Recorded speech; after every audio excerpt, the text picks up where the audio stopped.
multiple endings, over 80 bosses, over 160 enemy types, no difficulty settings. These are just some of the things that have potentially leaked about the Journey to the West inspired action RPG in Black Myth: Wukong. And while the crazy amounts of both bosses and enemy types may seem appealing, if this source turns out to be true, it's also got many fans worried about what may ultimately define this highly anticipated game. If you're looking forward to trying this game out on August 20th or are interested in maybe checking it out at a later date, consider entering into my digital deluxe edition giveaway where you have a chance to earn the game for free for the platform of your choice. Check out the link in the description to get started. This is the post where X-user at Ignusthewise disclosed some key information about some of the contents of Black Myth: Wukong. The post claims that the title will contain a new Game Plus mode at launch, will contain multiple endings, have over 160 enemy types, more than 80 boss fights, and is slightly easier than Soulsborne games.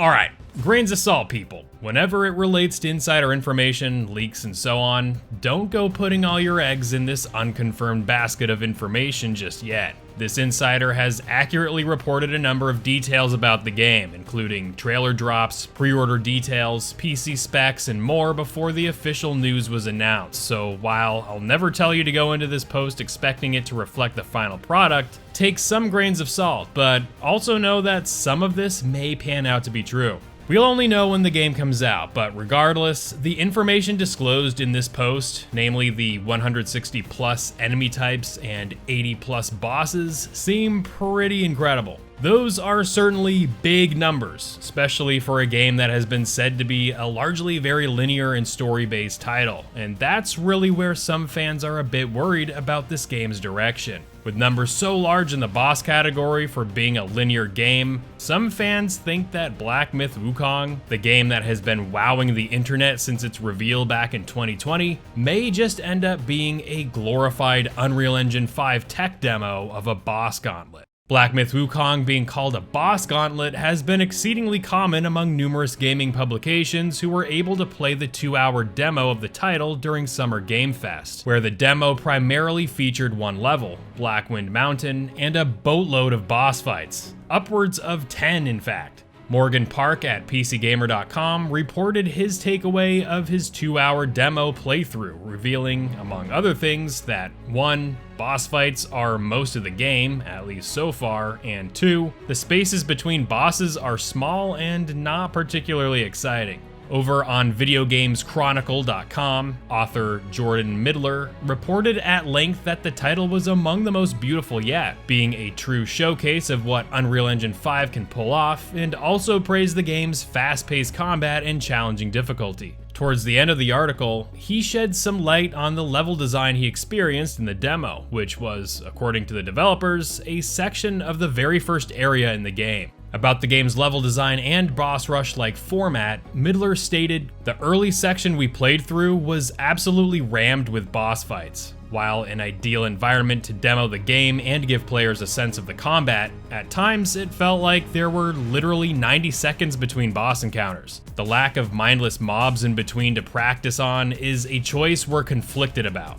Just to be clear, while much of the 2-hour-long demo did contain mostly boss fights, there were at least some areas that had players run through areas that did have some enemies to take down and practice their moves with the staff and magic attacks outside of the boss encounters. VG247's article on the game actually discussed a poison swamp the players had to traverse through, complete with the health-chipping poison status ailment, alluding to a potential expansiveness and level design that could be encountered ways into the game. While these areas were quite brief in a demo riddled with plenty of boss fights, and according to the journalists who played it, great boss fights at that, Rock Paper Shotgun's Ed Thorne actually questioned Black Myth: Wukong developer Game Science whether or not they would classify their game as a boss rush, and Game Science responded with a resounding no. So yes, we indeed have a lot of bosses, said Game Science. What you played is the chapter 1 of this game, and when we designed this chapter, we wanted the players to be able to ease into the game and get used to the battles. Game Science continued with, However, this is not final, likely referring to the level that the journalists played, and we are keeping on making improvements and adjustments based on the feedback we get from you guys, and we will make the cadence better in the future. The purpose of this chapter is that we want players to experience different types of bosses at the very beginning. With numerous trailers that have been released for the game depicting incredible diversity in its environments and boss fights, it is interesting that many of these trailers don't showcase what takes place outside of these encounters, and that demo from Summer Game Fest and those who played it echo just that. A lot of hyperlinear areas containing incredible detail and vivid, dramatic landscapes, designed to funnel the player into the game's main focal point, the boss encounters. Rock Paper Shotgun goes further into the demo's linearity, pointing out that while the game certainly felt like a linear boss rush, that the level in the demo was crafted in such a way that spoke to this game's unique strengths. Wukong's forests, with their bamboo groves and undulating tracks, felt laid out in a way you'd expect from a real-life walk, lending its relative linearity a strange sort of authenticity. A sense that you were exploring carefully selected portions of space, where the wider world was at once there and just beyond at the same time. Again, I think some of the best video game worlds are those you can't explore. Honestly, the demo's compact spaces were a relief, as they kept me motoring towards an endlessly exciting sequence of boss fights. In my previous video covering Black Myth Wukong, we explored the many ways that this title is not a Souls-like, a genre that this game is often compared to. And while some players may regard it as one, Game Science deliberately focused on telling a cinematic, narratively driven, and linear experience to drive the game, rejecting that Black Myth would be a huge, expansive open world with numerous tools to create a number of builds akin to numerous Souls-likes. We are a team of only 140 people, and this is our first console-only game, said Game Science. With our capacity, it's not possible for us to do an open-world game.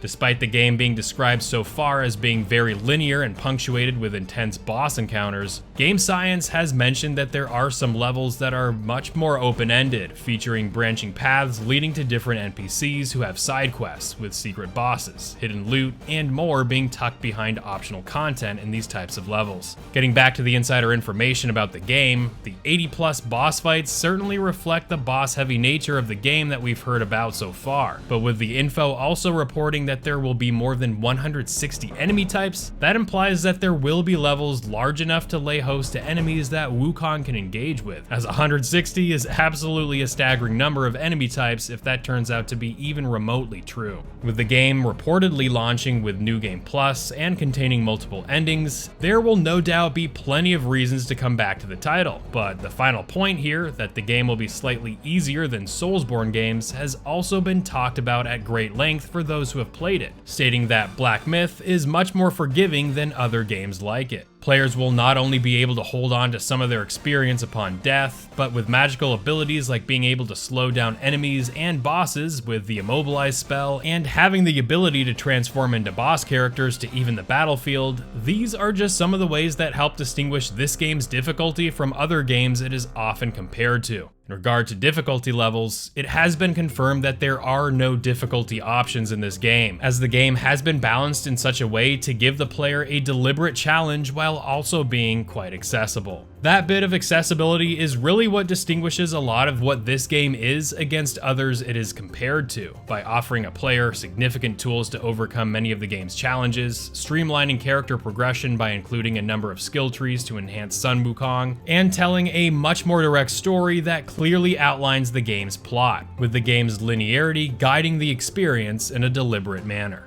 Boss rush or not, accurate leak or not, Black Myth Wukong is undoubtedly an incredibly exciting game that will no doubt stand as one of the biggest releases this year, so definitely consider entering into my digital deluxe edition giveaway of the game if any of this information is tickling your lust for dopamine, linked in the description. Watch this video for a comprehensive look at everything we know so far about Black Myth Wukong, and that's all I got for ya. See ya in the next one.